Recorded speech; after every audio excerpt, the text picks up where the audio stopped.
Would you like to have fika in a cafe run by an AI? Stepping into this cafe in central Stockholm, you might think this is just another ordinary cafe. On Google reviews, it scored only 3.4 out of 5 after its first month of opening. Many reviewers did not realize that this was actually one of the first AI-run cafes in the world. Mona, the AI manager, is a real-life experiment from Andon Labs, a research lab based in Silicon Valley, San Francisco. Mona was given a real starting capital of 200,000 Swedish kronor. She legally registered the company, arranged the necessary contracts, ordered furniture, and even posted a job advertisement on LinkedIn to hire a real-life barista to work for her. In the cafe, we met this barista, who got the job after Mona rejected many PhD applicants for not having barista experience. Did you get the job through LinkedIn? Jo, precis. Jag var en av 30 Yes, personer som exactly. ansökte på I was one of 30 positionen. people who applied. I sent her my CV, and she replied very quickly, within 10 minutes, which is the fastest response I have ever received. Did you know from the beginning that it was an AI? Jo, själva jobbeskrivningen. Yes, Mona wrote in the job description that she was from Andon Café and that she was an AI. She also mentioned the grand opening, originally planned for April 1st. I thought it was a joke, but I still decided to give it a try. He dressed up for an interview over Zoom, only to discover that there really was an AI behind the screen. What do you think of Mona as a manager? Mona always takes our feedback seriously. If you have an idea to improve the cafe, for the example, a new drink, she always listens to you and tries to implement it. Compared with other managers I have worked with, she has actually been very communicative. So those are some of Mona's strengths as an AI manager. But what happens when things go wrong? Mona has not been the best at placing orders. For example, all those 13 pitchers she ordered are simply too many, especially such large ones. 3.5 liters each. They're too big for a small cafe like ours. Therefore, a hall of shame has been set up.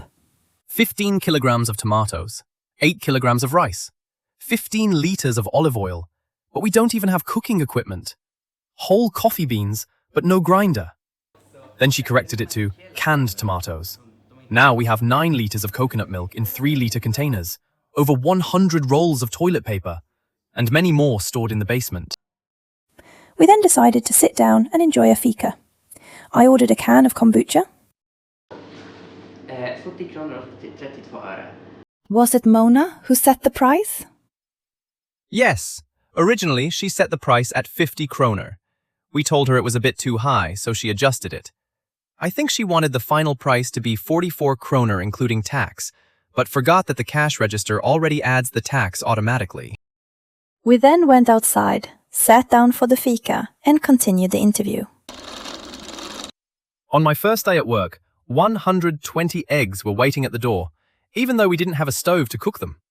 Mona's solution was to put them in the microwave, but eggs in a microwave would explode. Mona also scheduled a delivery for Sunday between 5 and 7 in the morning. I asked, how are they supposed to get into the cafe? Her answer, enter a code at the entrance and put the goods in the fridge by the doorway. But there was neither a door code nor a fridge by the doorway. Then Mona replied with my favorite quote. Förlåt, jag är bara en dum AI som hallucinerade. The barista had to come to the cafe at 5 a.m. on a Sunday to receive the delivery. When Mona found out it arrived 5 minutes after 7 a.m., she got irritated and even swore in Swedish in an email to the delivery company.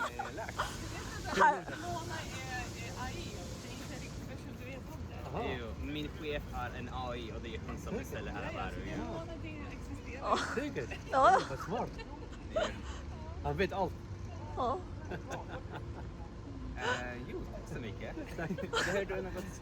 Det är ingenting. Okej. Det är problem. We were preparing a strawberry event for 150 guests.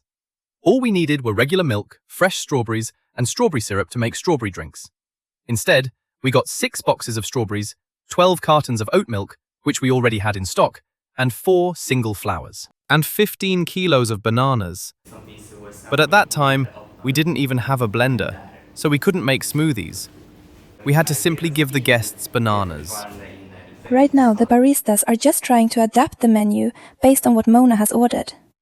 They're making tomato soup, using the coconut milk for smoothies, now that a blender has finally arrived, all to reduce food waste.